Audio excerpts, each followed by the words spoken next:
अस्सलाम वालेकुम, मेरा नाम है आयशा और मैं आप लोगों की फ्रेंड हूँ। जैसा कि मैंने आप लोगों को पहले भी बताया था कि मैं आप लोगों के रेगुलर स्टोरीज लेके आया करूँगी, लेकिन उससे बीच में मिस्टेक्स हो जाती हैं।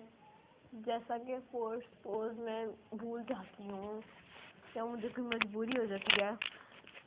तो कल मैं अपने किसी रिलेटिव के घर गई हुई थी, इमरजेंसी हो गई थी, तभी गई हुई थी। आज वापस आ गई हूँ। आज आप लोगों के साथ स्टोरी शेयर कर रही हूँ ईमान अहमद की।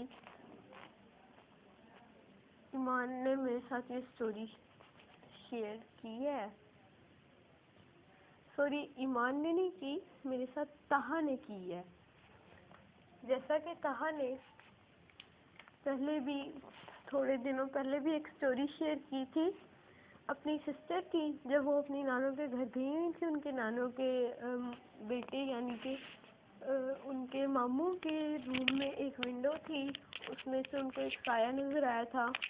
वो वाली स्टोरी, उससे रिलेटेड एक और स्टोरी है। आप लोग समझ लें कि उसका पार्ट 2 है। वो आज मैं आप लोगों के साथ शेयर करूँगी, लेकिन थोड़ी सी डिफरेंट है। And Waqas Ahmed, I am very very sorry. आपकी story I promise you that मैं आपकी स्टोरी कल ज़रूर शेयर करूँगी। आप मेरा भरोसा करें, मैं आप लोगों की स्टोरी शेयर किया करूँगी।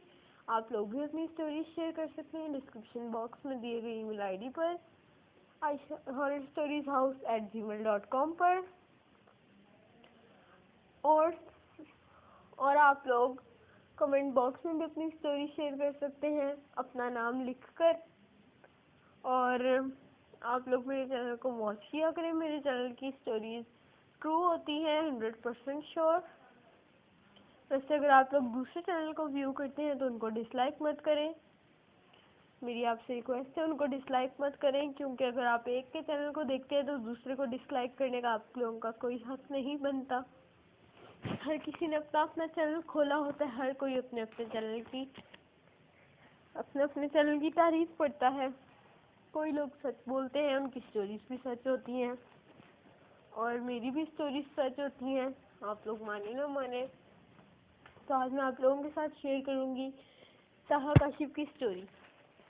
ताहा कहते हैं कि मैं आपके साथ मेरी सिस्टर की ज़िंदगी में पेश आने वाली कहानी शेयर करना चाहता हूँ।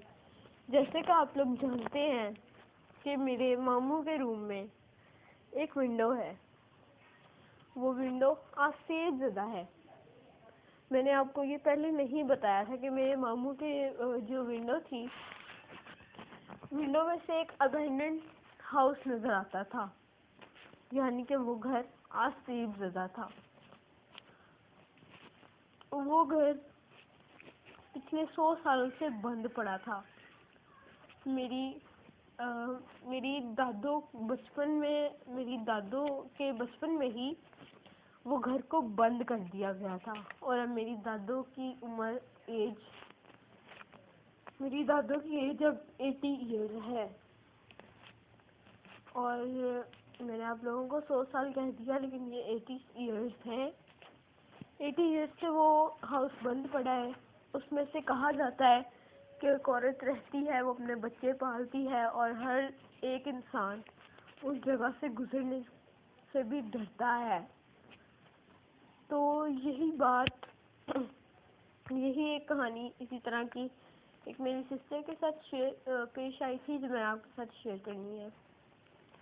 मेरी सिस्टर कहती हैं कि उस वक्त जब मैं नानों के घर जा रही थी तो मुझे उस रास्ते से गुजरना था। मेरे नानों के घर जाने के 2 रास्ते थे। एक वो अबैंडन्ड हाउस के रास्ता था, एक दूसरा रास्ता था, वो थोड़ा सा लंबा पड़ता था। रात हो रही थी और वो वाला लंबा वाला रास्ता बंद था। अब मजबूरी मेरी सिस्टर को, वो ड्राइवर के साथ जाया करती थी, अब उनको मजबूरी उस अबैंडन्ड हाउस के रास्ते से जाना था। मेरी सिस्टर ने आयतुल कुर्सी पढ़ी 3 मरतबा, गाड़ी के इर्द गिर्द फूकी, अपने ऊपर फूकी, ड्राइवर के ऊपर फूकी। मेरी सिस्टर डर तो बहुत ज़्यादा रही थी, लेकिन उनके पास और कोई रास्ता नहीं था। मेरी सिस्टर ने अल्लाह का नाम लिया और वो लोग चल पड़े। अभी वो लोग अबैंडन्ड हाउस के सामने से ही गुजरे होंगे, सामने, बिल्कुल सामने ही उनकी गाड़ी थी। अभी वो लोग जा ही रहे थे। मेरी सिस्टर को ऐसा लगा जैसे उस अबैंडन्ड हाउस में कोई है। मेरी सिस्टर को उस अबैंडन्ड हाउस में से किसी बच्चे की रोने की आवाज़ आई। मेरी सिस्टर ने ज़रा थोड़ा गौर किया, उस आवाज़ को सुना तो वो किसी बच्ची के रोने की आवाज़ थी। मेरी सिस्टर ने ड्राइवर से कहा कि गाड़ी रोको। मेरी सिस्टर गाड़ी से नीचे उतरी। ड्राइवर अंकल उनको बहुत ज़्यादा मना कर रहे थे कि आप नीचे बाहर ना जाएं, ये अबैंडन्ड हाउस है, यहाँ कुछ भी हो सकता है, जिन्नात भी हो सकते हैं, तो आप यहाँ ना जाएं। बट मेरी सिस्टर ने कहा कि आज मैं अपना वहम दूर करूँगी, और मेरी सिस्टर ने जाकर अबैंडन्ड हाउस के दरवाजे पर दस्तक दी, बेल बजाई। दरवाज़ा अपने आप खुल गया। मेरी सिस्टर बहुत डर गई और सहम कर वापस भागती हुई आ गई। अब मेरी सिस्टर ने कहा ड्राइवर अंकल से कि आप तेज़ तेज़ गाड़ी भगाएं, मुझे बहुत ज़्यादा डर लग रहा है, आप तेज़ तेज़ गाड़ी चलाएं। ड्राइवर अंकल ने फुल स्पीड पर गाड़ी चलाना शुरू कर दी। वो गली बिल्कुल सुनसान पड़ी थी। मेरी नानों का घर भी बहुत ज़्यादा थोड़ा सा दूर रहता था। मेरी सिस्टर ने आंखें बंद कर ली और वो लगातार आयतुल कुर्सी ऊंची आवाज़ में पढ़ने लग गई। मेरी सिस्टर बहुत ज़्यादा सहम चुकी थी। उनके पास अपना मोबाइल फ़ोन हुआ करता था। उन्होंने जल्दी जल्दी घर कॉल की, मेरी नानों के घर कॉल की सॉरी, और कहा कि आप लोग दरवाज़ा खोल कर रखें, मैं बस पहुंचने वाली हूँ। उसके बाद मेरी नानों ने दरवाज़ा खोला। मेरी सिस्टर नानों के घर पहुंची बड़ी मुश्किल से। डरती सहमती मेरी सिस्टर नानों के घर पहुंची। उन्होंने नानों के घर जाके नानों को सारी बात बताई। नानों ने कहा कि आप लोग उस रास्ते से क्यों आए हो? अगर वो रास्ता लंबा वाला बंद था तो आप लोग कल आ सकते थे, आज ना आते। आप लोगों को ऐसे अपना लाइफ का रिस्क लेना बहुत ज़्यादा ख़तरनाक भी साबित हो सकता था। अल्लाह का शुक्र अदा करें कि आप लोग सेफ हैं, आप लोगों को कुछ नहीं हुआ। मेरी नानों ने मुझे कहा कि ये तुम्हारी बेवकूफ़ी थी जो तुम गाड़ी से उतरकर चल पड़ी। उसके बाद मेरी सिस्टर ने अल्लाह का शुक्र अदा किया कि वो सेफ थी।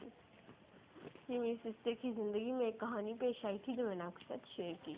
उसके बाद मेरी सिस्टर कभी भी उस वीरान रास्ते से नहीं गुजरी। बहुत शुक्रिया ताहा काशिफ आपका। लिसनर्स अपना ख्याल रखा करें, और ताहा मैं भी अल्लाह का शुक्र अदा करती हूँ कि आपकी सिस्टर सेफ है। आप अपनी सिस्टर को मेरी तरफ से दुआएं दीजिएगा और बहुत सारा प्यार भी दीजिएगा। बहुत शुक्रिया आपका। लिसनर्स अपना बहुत सारा ख्याल रखा करें और ऐसे अपनी लाइफ का रिस्क ना लिया करें। अगर आज रास्ता बंद है तो कल चले जाएं, कल बंद है तो परसों चले जाएं, बट ऐसे अपनी लाइफ का रिस्क मत लिया करें। अपना ख्याल रखा करें। आज की कहानी आप लोगों को कैसी लगी?